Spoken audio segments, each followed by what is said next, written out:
Bharuch civil હોસ્પિટલમાં 200ની super multi speciality hospital શરૂ કરવાની તૈયારીઓ આરંભી દેવામાં આવી છે, જે આગામી 5 વર્ષ દરમિયાન આકાર પામશે.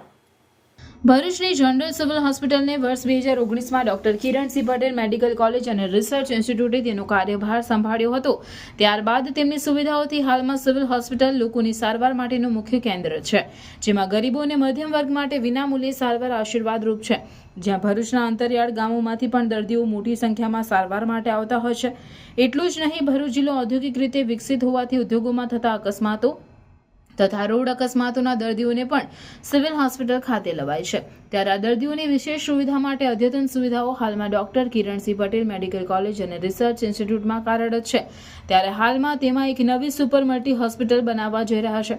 આ બાબતે ભરૂચની doctor Kiransinh Patel medical college અને રિસર્ચ ઇન્સ્ટિટ્યૂટના એડમિનિસ્ટ્રેશન વિભાગના ડોક્ટર ગોપિકા મેખિયા સાથે વાતચીત કરતા તેમણે જણાવ્યું કે ભરૂચની સિવિલ હોસ્પિટલ જ્યારથી doctor Kiransinh Patel medical college અને રિસર્ચ ઇન્સ્ટિટ્યૂટ દ્વારા કાર્યભાર સંભાળ્યો ત્યારથી અમારા ડોક્ટર કિરણસિંહ પટેલ અને સીએમડી ડોક્ટર મિતેશ શાહનું એક વિઝન છે કે ભરૂચ જિલ્લાના લોકો સારી અને સુવિધાઓ સજ્જ સારવાર મળી રહે તે માટેના હંમેશા પ્રયાસો રહેલા છે.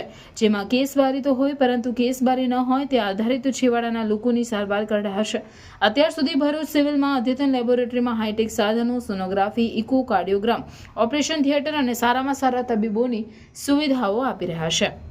આ સાથે doctor Kiransinh Patel medical college અને રિસર્ચ ઇન્સ્ટિટ્યૂટના સંચાલકોએ જિલ્લાવાસીઓ માટે વધુ એક અદ્યતન સુવિધા ઊભી કરવા જઈ રહ્યું છે, જેમાં સિવિલ સંકુલમાં 200 બેડની સુપર મલ્ટી હોસ્પિટલ શરૂ કરવા માટેની તૈયારીઓ શરૂ કરી દેવાઈ છે. જેમાં ટ્રોમા સેન્ટરની પાછળના ભાગે આવેલ ખુલ્લી જગ્યામાં આગામી વર્ષ દરમિયાન 200 બેડની સુપર મલ્ટી હોસ્પિટલ આકાર પામશે. જેમાં જિલ્લાવાસીઓને અહીંયા જ કાર્ડિયોલોજી, નેફ્રોલોજી, ન્યુરોલોજી, અદ્યતન જોઈન્ટ પ્લેસમેન્ટ જેવી હાઈટેક સર્જરી કરાવી શકાશે. આ ટ્રીટમેન્ટ માટે લોકોએ સુરત અથવા તો વડોદરાના ધક્કા ખાવા પડે તેવી સુવિધાઓ ભવિષ્યમાં સિવિલ હોસ્પિટલમાં જ મળી રહેનાર છે. ઉલ્લેખનીય હશે કે ગુજરાતભર દવાખાનામાં આગ લાગવાની ઘટનાઓ પણ સામે આવતી રહે છે. ત્યારે ભરૂચની સિવિલ હોસ્પિટલ ખાતે અત્યાધુનિક ફાયરની સિસ્ટમ સાથે એક ટીમની પણ નિમણૂક કરવામાં આવી છે, જે આ સાધનોને રેગ્યુલર ચેકિંગ અને દેખરેખ રાખતી હોય છે. જેનાથી ભવિષ્યમાં આગ જેવી ઘટના હોસ્પિટલમાં બને તો દર્દીઓ સહિત સિવિલ સ્ટાફને કોઈ જાનહાનિ ન પહોંચે અને તેમની સુરક્ષા તાત્કાલિક ધોરણે થઈ શકે. એટલે અમે અમારા પેટર્નના અને અમારા સીએમડીના વિઝનથી એક આગળ એવો પ્રયાસ કરી રહ્યા છે કે અહીંયા જેટલા પણ દર્દીઓ આવે એમને અમે પૂરતા પ્રમાણમાં બધી ફેસિલિટીઝ ઉપલબ્ધ કરાવી શકીએ. જેમ કે અત્યાર સુધી અમારા પાસે doctor Kiransinh Patel medical college ખાતે કાર્યરત સિવિલ હોસ્પિટલમાં 650 બેડની સુવિધા ઉપલબ્ધ કરવામાં આવેલી છે. જ્યારે સાલ 2019માં અમે સિવિલ હોસ્પિટલ ટેકઓવર કરેલી તે ટાઈમ પર ઘણી બધી ફેસિલિટીઝ અહીંયા ઉપલબ્ધ નહોતી.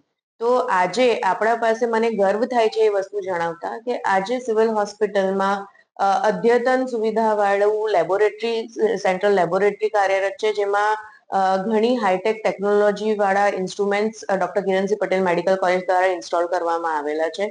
તે ઉપરાંત સોનોગ્રાફીની facility, echocardiogram, hi-tech modular OTs, operation theatres, સારામાં સારા ફેકલ્ટીઝ, તજજ્ઞો કે જે પહેલા સિવિલ હોસ્પિટલમાં અવેલેબલ નહોતા, પણ મેડિકલ કોલેજના હસ્તક અત્યારે લગભગ 21 સ્પેશિયાલિટીના ડોક્ટર્સ આપણા પાસે અહીંયા ભરૂચમાં જ ઉપલબ્ધ છે.